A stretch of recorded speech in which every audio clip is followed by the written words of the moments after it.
If you've had patellar tendonitis for more than a couple of weeks, maybe you've asked yourself whether it will ever go away again. And if so, this video is for you. Now, first off, I'm not a doctor, so if you have an injury or suspect that you have an injury, go get diagnosed and treated by a doctor. With that being said, I've had patellar tendonitis myself, and I've been helping people get rid of it since 2011, and I've even written a book about it, about patellar tendonitis that is, in 2013. And that's why I've seen thousands of stories play out over the years, and while the details are always somewhat different, there are common patterns. And to give a quick answer to our initial question, does patellar tendonitis ever go away again? The answer is yes. The majority of people that I've worked with could get back to sports without pain. So patellar tendonitis is no longer an issue for them. But even if you do all the right things, the process will still be slow. And we'll get to what exactly it is you need to do in a moment, but I want to highlight this point again to really drive it home.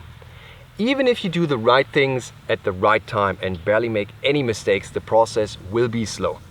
Definitely slower than you'd like.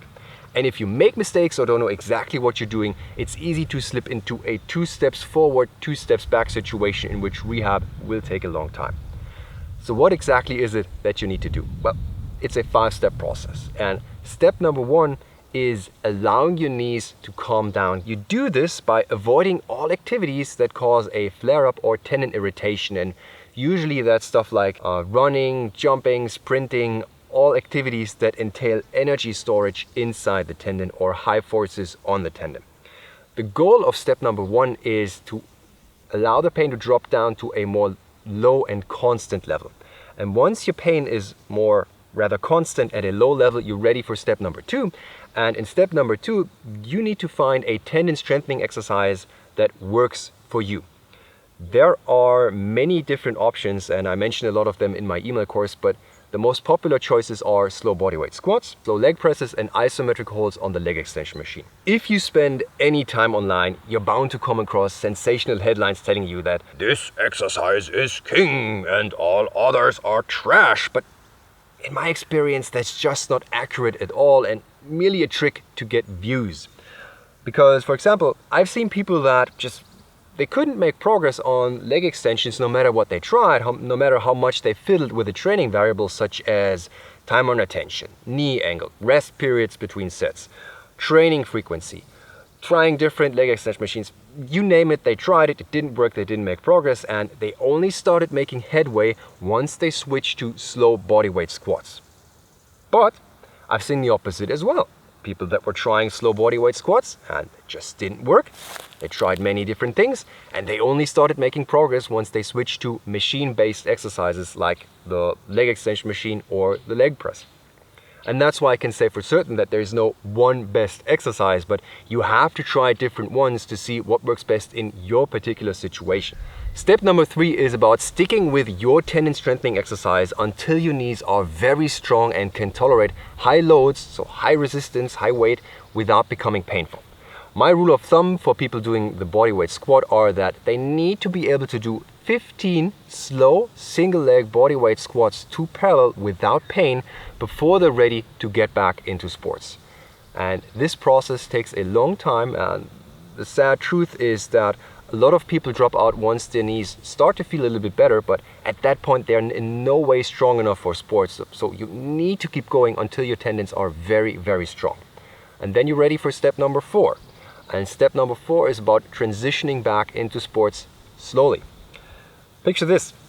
For months and months, you've diligently been doing those boring tendon exercises. And eventually you get to the point where your knees will almost feel normal again. You are very strong in your tendon exercises and everything looks good. At that point, the urge to go crazy in sports will be huge. Again, speaking from experience, it's just like someone who has been lost in the desert and almost died of dehydration, and when they get back to civilization, they can't wait to drink a few buckets of ice cold water. But just like the person coming back from the desert, you have to take it slow. Start with small sips. In our example, or in our situation, you would do your sport once per week, you would do light sports, and you would do it for 10 to 20 minutes. And that's a safe starting point from which you will scale up into the future. So whatever you do, you don't want to start back at 100%. You don't want to jump back in at the level you were at before all this tendonitis stuff happened, because that is a surefire way to cause a setback. Now, Once you've transitioned back into sports safely, you're ready for step 5, and step 5 is about always keeping up a small, like 5 to 10 minutes per week maintenance routine to retain all the improvements that you made during the rehab process. Second part of step 5 is that you need to give your knees enough time to recover in between intense training sessions, in between intense sports sessions. So if you play 2 hours of pickup basketball or 3 hours of volleyball or whatever your sport is, you should have 2 rest days before the next sports session. Since you're watching this video, odds are this is still music from the future for you, but let me assure you that if you diligently follow this 5-step process, you can get there. Now, obviously there are a lot more details to it than we can cover in a 5-minute video, so if you haven't already, sign up to my free email course about getting rid of patellar tendonitis, because that's where the real magic happens. You can get to the email course by going to fixkneepain.com/tendonitis or by using the link in the video description below. That's it for this video, and I will see you next time.